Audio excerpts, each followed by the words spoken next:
حضرت صلی اللہ علیہ وسلم نے فرمایا، جب آدمی ثواب کی نیت سے اپنے اہل و عیال پر خرچ کرے پس وہ بھی اس کے لیے صدقہ ہے۔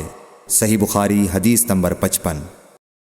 حضرت صلی اللہ علیہ وسلم نے فرمایا، بے شک تو جو کچھ خرچ کرے اور اس سے تیری نیت اللہ کی رضا حاصل کرنی ہو تو تجھ کو اس کا ثواب ملے گا، یہاں تک کہ اس پر بھی جو تو اپنی بیوی کے منہ میں ڈالے۔ صحیح بخاری حدیث نمبر 56۔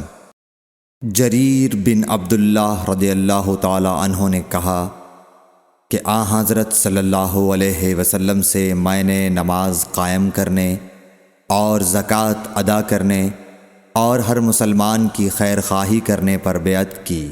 صحیح بخاری حدیث نمبر 57۔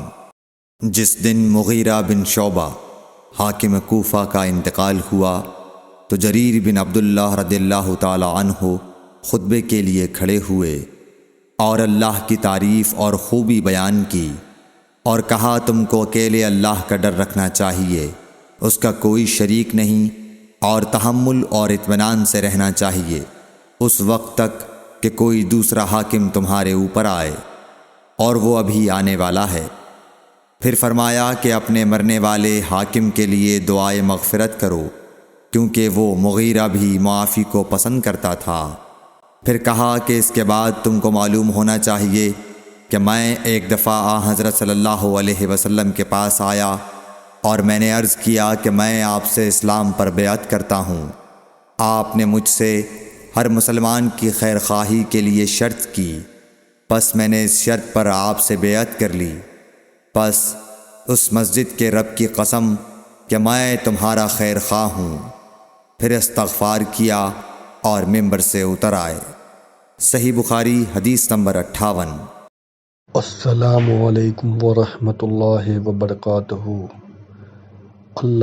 اللہ کے رسول کے بتائے ہوئے راستے پر چلنے کی توفیق عطا فرمائے، قرآن حدیث سننے اور اس پر عمل کرنے کی توفیق عطا فرمائے، اور جس کسی نے بھی ایک حدیث پڑھی اور آگے بڑھائی تو اللہ اس کا اجر ان کو دے گا۔ آمین۔